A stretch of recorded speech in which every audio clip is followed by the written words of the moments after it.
Yo, what's up guys, suetydub here, and I am finally back with another Phasmophobia video. It's actually been a while since I posted any kind of video. I haven't posted in a while. I've been pretty busy, so it's been hard to record or even stream. So I figured I'd get right back into it with another Phasmophobia video. So to start us off, this is a guide. This is more of a general guide at first, and then we'll get into more specific things later. So we'll start just by going over my setup. So before we actually do that, I do, as you can see, have custom speed. The game is, the mode is changed a little bit. It's custom mode just to make things easier for this actual guide. But all of the ghost settings are the exact same, so we don't have to worry about that. Now let's get into my setup. So first I go in with the camera because it's very convenient that you can use the night vision on the camera for so many things. You can use it as a flashlight kind of thing, so you can see in the dark. You can also get a very, very nice piece of evidence, which is the ghost orbs. There's a lot of uses for it. So I always start with the camera, the dots projector, and then typically, if I'm not the only person in the game, I will also bring the book, but I am the only person in this game, so I will bring the EMF, and then I always just grab one of these just because why not? Let's see. Let's get into the house. So as you can see, the night vision is very good. It's great. Yeah, so first I like to just take my video camera and just go through all the rooms and check for ghost orbs, which perfect example, we have one right here. You can see on the little screen on the camera, it's that little orb floating in the screen, floating in the air. So I'm just going to put that right here, turn this on, and throw it right there. Now I'm going to just check the room for EMF real quick. So this is the EMF meter, in case anyone does not know, and that is the dots projector. So the ghost just threw a couple things, so this is going to sense the ghost activity and show me how high of a level that activity is on, which I believe that went to a 4. Okay, so to get actual evidence, we do need level 5, which means the ghost is manifesting, which we've only gotten to 4. Just threw a couple more things. I just want to make sure. Okay. So still just level 4. So this is the dots projector. If the ghost walks through these little green dots, you can see the ghost. It's another piece of evidence. Dots projector. So if you see the ghost before a hunt or an event, and like that, this is perfect. We're getting all the evidence pretty much immediately. So we got dots projector and ghost orb. So we can go ahead and cross those off. So this goes to Banshee, Yurei, Yokai, Raiju, and Thay. So I'm going to drop that right there because I no longer need it. And I can also leave the video camera there. And actually I am going to pick that back up later on. Probably not EMF. So let's see, I have 5 pieces of evidence left to get and 5 ghosts. That's perfect. So eventually, we're gonna figure it out. So I'm gonna get the book and I'm going to get the spirit box and then also an ultraviolet light so I can check for ultraviolet or fingerprints, footsteps, whatever you want to call it. So I'm gonna put this down here. Are you here?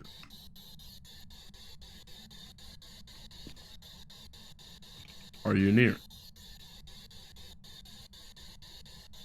Okay, I'm pretty sure I just got spirit box, so I do believe it is a yokai. So there we have it. We already have the ghost figured out. So now I'm gonna go over the ghost types and kind of how we can actually how we can actually figure out what ghost it is based on just the activity and not actually the evidence. So I will actually still say the evidence you need to figure out what ghost it is, but this is mostly how you can figure out the ghost and actually identify what the ghost is so you can really win and get that money, those levels, that experience. This is how. So starting off with the first one, I wouldn't say the most common, but it is the spirit. So spirits are the most common, but they're the most common, more typical, stereotypical ghost in Phasmophobia. They are usually passive until provoked. So if you go into the ghost's room, start using smudge sticks in their room, that kind of stuff. They will not actively hunt players unless their sanity drops too low. So let's say you and your friend are playing Phasmophobia. Your sanity, you're in the dark for too long. Your sanity starts to drop and get real low. Chances are the spirit will eventually hunt because your sanity is too low. And that's the same case with pretty much. I believe it's every ghost. They can't hunt if your sanity is too high, but I believe it's above 60%. But with most ghosts, I believe it's every ghost. If your sanity gets too low, then they will hunt eventually. So, let's see. Spirits can also be identified by their frequent use of the spirit box. So they'll use spirit box a lot. They'll respond a lot with spirit box. They also have ghost writing and fingerprints or ultraviolet. So you need spirit box, ghost writing, and ultraviolet. So those are a few ways to tell the spirit apart from the other ghosts. Next up is wraith. So little interesting thing about wraiths is they don't actually have footprints because they're kind of hovering above the ground. So if you go in the truck here, actually I'm gonna keep this. You grab a little salt canister, a little salt container, salt bottle, whatever you want to call it. Let's say you go ahead and spread the salt around the room, and then the ghost walks in it, and you use the ultraviolet light, you use the purple light, and there's no footsteps. Okay, you can tell it's a wraith because they don't have footsteps. So that's a little interesting because this ghost doesn't actually seem to have footprints. So we might actually be wrong about spirit box or something. There's ghost writing. So we for sure have these two. Okay, so it's a Thay. Okay, there we go. So we know that it is for sure a Thay now because we did for sure have ghost orbs. We for sure had dots. And we for sure have ghost writing. It's right there. Very clear. Very definite. I am going to get out of here. He is not hunting. I just panicked for absolutely no reason. Don't be like me. If he doesn't close the door, then it's not a hunt. But yeah, so if it doesn't have fingerprints or footprints, then it is usually a Thay. Next up is still on Wraith actually. Wraiths are known for their ability to fly. Yeah, no footprints, and can often be seen moving through walls. They are one of the most dangerous ghosts as they have the ability to travel through walls and can't be tracked by footsteps. They can be identified by their almost non-existent footprints, freezing temperature, and the spirit box. So that's pretty clear, pretty easy. Got it. Cool. Next up is Phantom. So Phantoms are the ghosts that possess a significant amount of energy. They often cause the environment to drop in temperature and are usually caught on camera. Players can identify phantoms through EMF level 5, ghost orbs, and freezing temperatures. So that's fairly simple, makes sense. Phantoms produce a lot of energy, and so it makes sense that one of their biggest pieces of evidence is the EMF level 5, which senses and measures ghost activity and energy. So awesome. I love that they really made that make sense, and they really tied the definition or the uh, details of the Phantom into their actual evidence. I love that. Next up is the Poltergeist. So this is one of the most annoying ghosts to figure out just based off of its activity, because it throws a lot of stuff. Poltergeists, they're known for throwing a lot of stuff throughout the house and throughout their room, which there's a lot of ghosts that throw stuff. Poltergeists throw it the most, but it's really kind of hard to tell through simply activity if it's a poltergeist. So there's a few ways to identify, which I'll get into it now. So poltergeists are mischievous ghosts that can manipulate objects around them to cause chaos. So around these poltergeists, stuff is flying, it's going crazy. They're known to throw items and cause disruptions. They can be identified by their ability to move objects and through a spirit box, ghost orb, and fingerprints. Next up is one of the coolest, in my opinion, the Banshee. So with the Banshee, if you use, I believe I have it in here somewhere. Yeah, so if you use the, I forget what it's called, parabolic microphone here. If you use that, you go in the house, and you hear kind of a scream thing. It's very unique. You'll know exactly what it is once you hear it. I heard it. I've only heard it once. It was cool. I haven't heard it since. But if you hear a little scream thing through the parabolic microphone, you do in fact have a banshee on your hands. Now move. Let's see. So yes, banshees are known for their ability to target individuals and become extremely aggressive. So targeting individuals. So I actually had this happen. I believe it was actually on stream, where if there's multiple people in a game, during its hunts, it'll actually go for one person, and their sanity drops as it's actually being hunted. As that player is actually being hunted, their sanity drops. So there's more hunts, and those hunts are more directed towards one person. They fear the crucifix, so if you have a crucifix in the room, they will not hunt.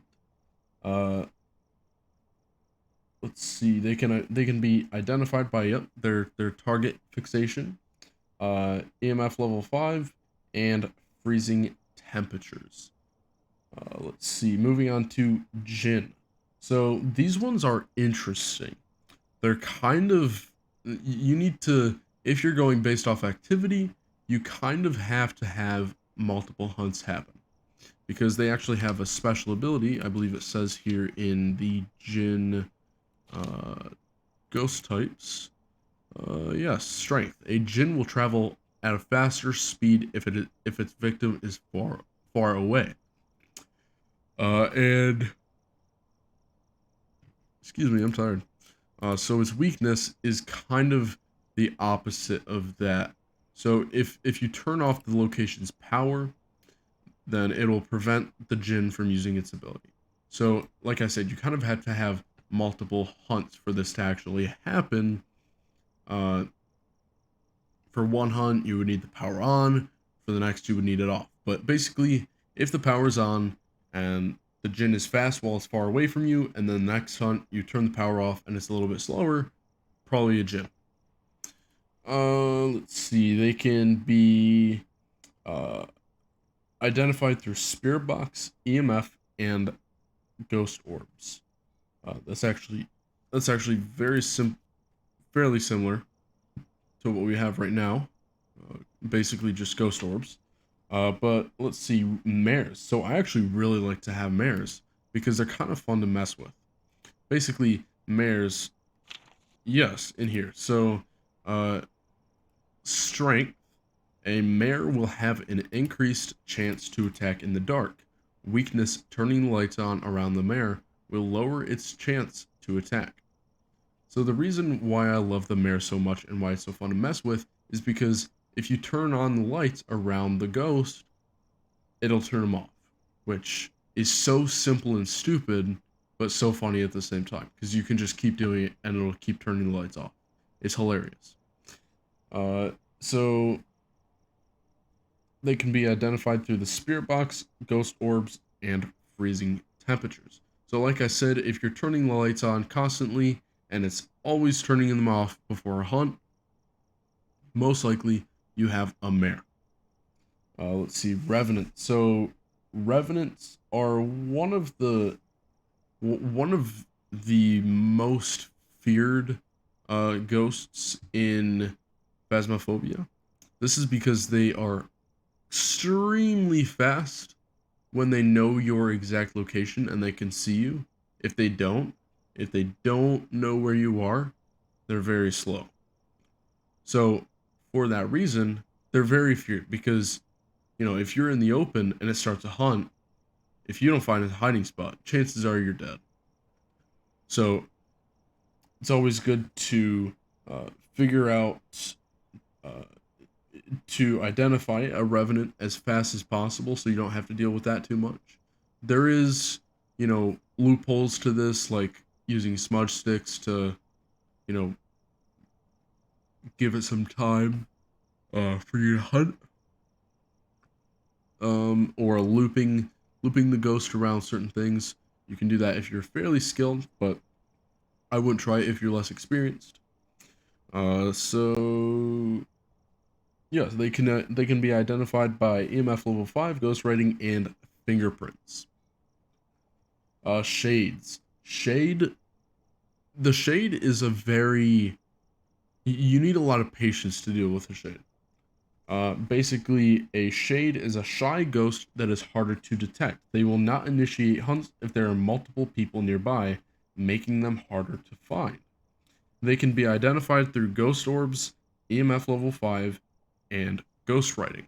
So why I said this takes a lot of patience is because in multiplayer lobbies with multiple people, it takes a long time to actually get a hunt from a shade. So it takes a lot of time to, and that also includes all paranormal activity. So giving off things like you know, moving stuff so you can't get MFO 5, stuff like that. So it's very, it's a painstakingly slow process figure out identifying a shade. So you just need to have patience is the biggest tip I would say for shades, because it's probably going to take a little bit longer than most of the other ghosts, and it's probably going to be a little less consistently fun throughout the game that you are playing. So they can be identified again through ghost orbs, EMF level 5, and ghost writing. Demons are terrifying because they're very aggressive. They're one of the most aggressive ghosts, and they're known for their high activity levels and violent behavior. They can be identified by their frequent use of the Ouija board, spirit box, and ghost writing. So something kind of funny and interesting to note here is what really makes Phasmophobia fun is the chaotic, terrifying activity from the ghosts. Now, a demon provides a lot of that. And even though it is terrifying, it is fairly easy to identify because it uses the spirit box. So the spirit box and ghost writing. So let's see. So and ultraviolet. So spirit box is fairly easy to get. You just keep asking it, "Are you here? Are you there? Or are you here? Are you near? Are you friendly?" It goes on. But ghost writing, you can just place it in the ghost room, hope for some activity, hope for it to, you know, do something, and actually write in that book. So it's fairly easy to identify, but it is terrifying. So if you're going up against a demon, or if you have suspicions that you're going against a demon, I would say focus most on evidence and I would say on evidence and doing things in a safe way that the demon isn't gonna kill you. Moving on to the Yurei. Yureis are ghosts with a strong connection to the location of their death. They have a significantly weaker effect on sanity and can be identified through ghost orbs, ghost writing, and freezing temperatures. So chances are the Yurei will not switch locations, which some other ghosts do. The twins have multiple locations, but the Yurei won't usually switch locations, won't switch rooms, which is very nice. It's horrible when a ghost switch rooms, but they have a stronger effect on people's sanity. So if you see one of these, your sanity is probably going to be quite a bit lower afterwards. So that's one way to identify it, is just measuring and really monitoring your sanity. Let's see. So Oni. Oni are ghosts with a strong sense of anger and are more active when players are nearby. They are fast moving and can be identified through EMF level 5, Spirit Box, and Ghost Writing. So when you, similarly to the I believe it was the spirit, yeah. So similar to the spirit, the Oni will become very active while people are nearby, and it says, and will drain their sanity faster when manifesting. So how is that different from the Yurei? The Yurei is during a hunt. If you're seeing the ghost and your your sanity is way lower afterwards, it's probably a Yurei. Oni is much more active when people are nearby, not just during a hunt, and it will drain their sanity faster not during a hunt than most other ghosts. And they also often disappear less while hunting their prey. So that's something interesting to note. If you're dealing with an Oni and it seems to disappear a lot, kind of phase between the ghost world and the human world, you probably have an Oni on your hands. Now, yokai. So yokais, they're common ghosts that are attracted to human voices. They can usually be found haunting family homes. So talking near a yokai will anger it, increasing the chance of an attack. So here you can go to overview, which gives you kind of just a general briefing of the whole case of this ghost. You can see its name. So if you say something like Kenneth Brooks, give me a sign. Kenneth Brooks, do something. If you talk to the ghost, it's going to get pretty mad.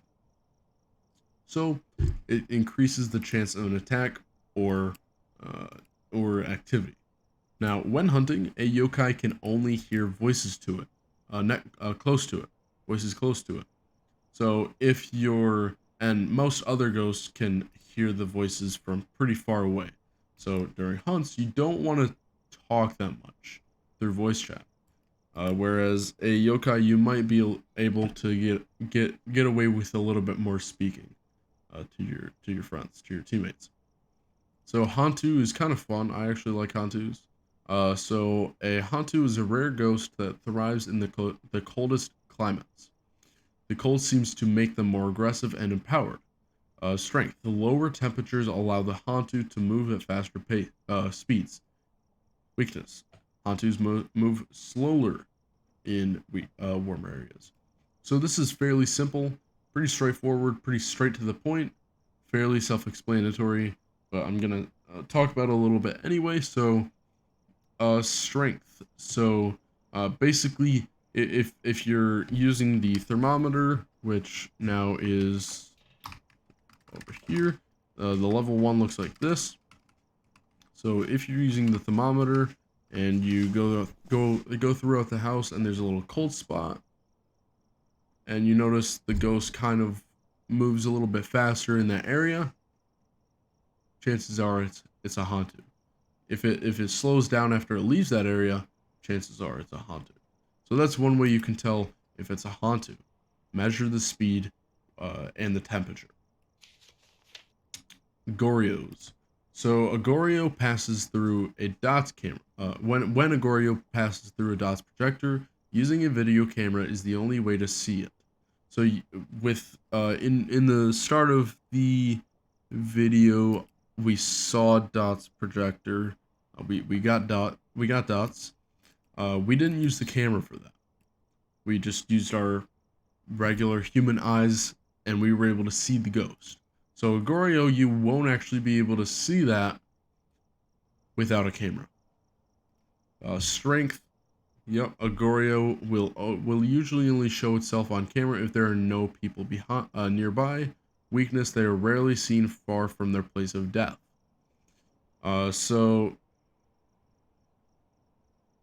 Basically, what I was saying before. So you can only see it through a video camera when it comes to dots, and you can only see it usually only see it on camera if there are no people nearby. So for a Goryo, go in the truck, grab a camera, set the camera up in the ghost room, come back to the truck, and watch this little screen right here where you have your camera set up. If you see the ghost, cool. There you go. You got the dots, and it's probably a Goryo. Let's see, Onryo. So Onryo is often referred to as the wrathful spirit. It steals souls. Okay, that's a lot of yapping, so I'm gonna get straight to it, kind of. So strength. Extinguishing a flame can cause an Onryo to attack. Weakness. When threatened, this ghost will be less likely to hunt. So let's say I take a lighter and I take a candle. I go in the ghost's favorite room, and I extinguish the candle. It increases the chances of an attack. So that's one fairly surefire way to know if it's an Onryo. Most ghosts don't actually attack after a candle is lit for a little bit. I believe it's like 60 seconds or something. So if it attacks fairly recent or fairly soon after you extinguish a flame, it's probably an Onryo. Let's see, I did skip Myling. So going back to Myling. So a Myling is a very vocal and active ghost. So there's a lot of activity, and it makes a lot of noise. So you can hear that through, or you can get that through EMF. So the thing here is what it's talking about when it says very vocal, because I know the strength kind of says the opposite. So Myling is a very vocal and active ghost, but then the strength says a Myling is known to be quieter when hunting. So that doesn't make a lot of sense, but that's why I'm here. So very vocal. So let's say you have the parabolic microphone and the ghost is making a ton of noise. It's responding, it's talking to you a lot. It's making a lot of sound through the parabolic microphone. There's a fairly high chance that it's a Myling. If it's quiet during hunts, like very quiet, chances are it's a Myling. Now moving on to the twins. So the twins are one of the worst, in my opinion, worst ghosts you can go up against, because they have multiple rooms. So, and also one way to identify the twins is one will be faster than the other. So one will be slightly above the average speed for ghosts, and then one will be slightly slower. And they, like I said, they have two different rooms, and they will often interact with the environment at the same time. So you have to be monitoring multiple rooms to actually identify a ghost, or the twins as the ghost. Is very confusing. So yeah, for this I would say just the biggest tip, just monitor multiple rooms, have multiple people, it have people in different rooms, measuring the activity, stuff like that. Moving on to Raiju. So I actually really like Raijus as well. They siphon power from nearby electrical devices, making them move faster. So let's say I go in the laundry room in here, and I have a bunch of flashlights on. Okay, the Raiju it can siphon power from that, so it moves faster when it's nearby, when it's near an electrical device. So this also includes the power switch for the location. If it's on and the Raiju gets close to that, it's going to move faster. And it is easier to track because it is constantly disrupting electronic equipment when it's hunting. So you'll hear and see a bunch of stuff going haywire, basically. Now moving on to the Obake. So Obake is also fun. Let's see. So yeah, one interesting thing to note about Obakes is they have 6 fingers a lot of the time. This isn't constant because their fingerprints can uh, they can hide that 6th finger, kind of, sometimes. But if you see fingerprints on a door and they have 6 fingers, it's always an Obake.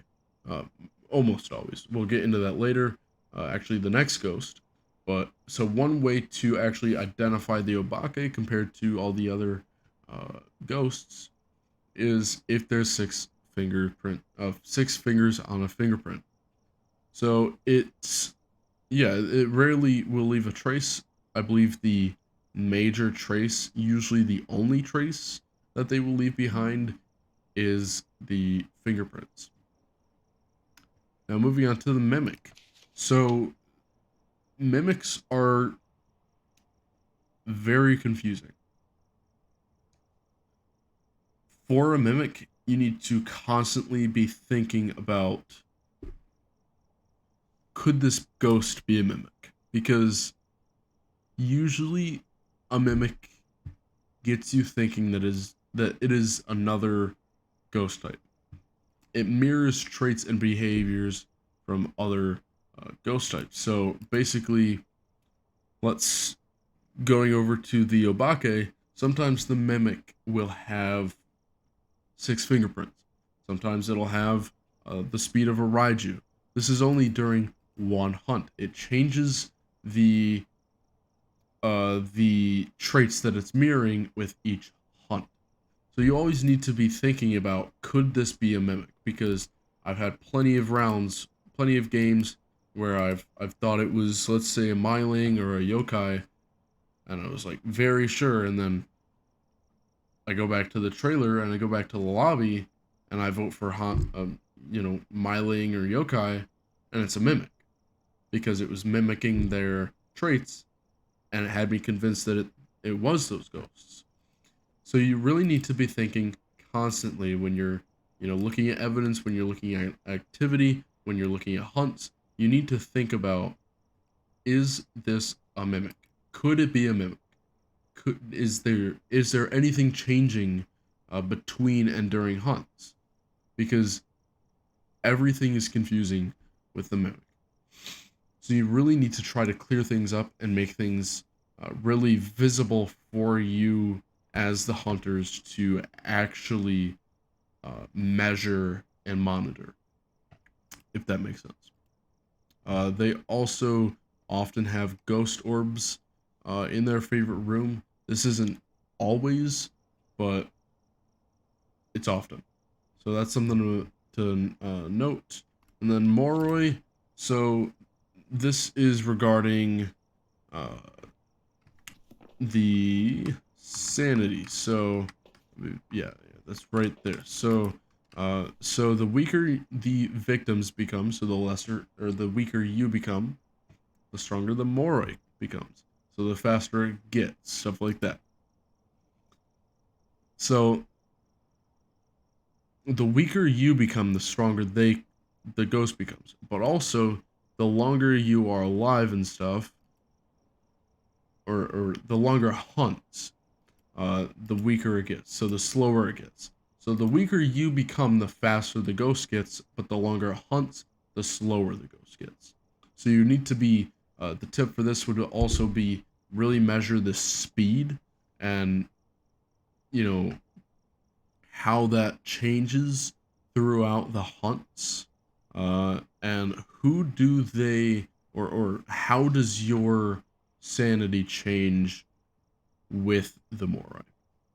So you need to measure speed, uh, time, and sanity. Next up is the Diogen. So this has to be one of my favorite, if not my favorite, ghosts. But Diogens, let's see. Yeah, so they can constantly sense the living. You can run, but you can't hide. So the farther away you get from a Diogen, the faster it is. It becomes so fast if you're far enough away. However, the thing is, it's fast when it's far away, but it's slow to the point where it moves from the start of this trailer to the end of this little ramp. It takes like 2 or 3 seconds for it to do that. Even more sometimes. It could take up to 10 seconds to even get there. So it'll be very clear if it's a Diogen. You can run, but you can't hide. So you're faster than in the ghost when it's close to you, but if you're hiding, let's say you're in a closet and you're hiding, it knows exactly where you are. So you can run and get farther away from the ghost, but it knows where you are. So you can't hide. It'll just find you and it'll kill you. Let's see. So Thay, this one is also interesting. So the Thay's speed changes a lot, and it's very, very, very fast at first. So the best tip I think I could. Oh, wait. Before we actually get into the Thay, a little thing to note about the Diogen is if you're using the Spirit Box, and it gives you a little deep roar kind of thing. I believe this works for the parabolic microphone as well. If it gives you kind of a deep like growl kind of thing, it's your Diogen. So back to the Thay. So yeah, they get weaker over time, so they get slower, less aggressive, less active over time. So this makes it very important to really find the evidence as early as possible, because it's going to be harder to do that with a Thay over time later in the game. So my best tip would be to measure evidence and really fully get set up as fast as possible, and measure speed and time. So that should be all the ghosts. I'm going to start making more videos kind of like this and getting a little bit deeper. This was more of a general guide to Phasmophobia and how to identify some of the ghosts, just with more general, less advanced tips. But I am going to be making a video on more advanced tips and how you can really identify a ghost without evidence or without the journal. So I'm going to make one of those fairly soon. I don't believe I can tomorrow, but I'm going to try to as soon as possible. I made this video because I'm going to be gone this weekend, and I won't be able to post anything. So I hope this video helps. Like I said, I'm going to try to make another one soon to really, I'm hoping that some of the people that see this video will start to understand what we're talking about here, and then I post that next video, and it's kind of like another stepping block, another stepping stone, for you guys. So I hope this helps you. I hope this was, informational, entertaining. I know I was yawning a lot. I'm tired. I hope it was entertaining, and I hope that can help you in the long run of your Phasmophobia career. So if you did enjoy, if you did learn something, I would appreciate if you liked the video and subscribed. Greatly appreciated. Maybe leave a comment or share it with your friends. Thank you. Thank you for watching, and I hope to see you next time. Peace out.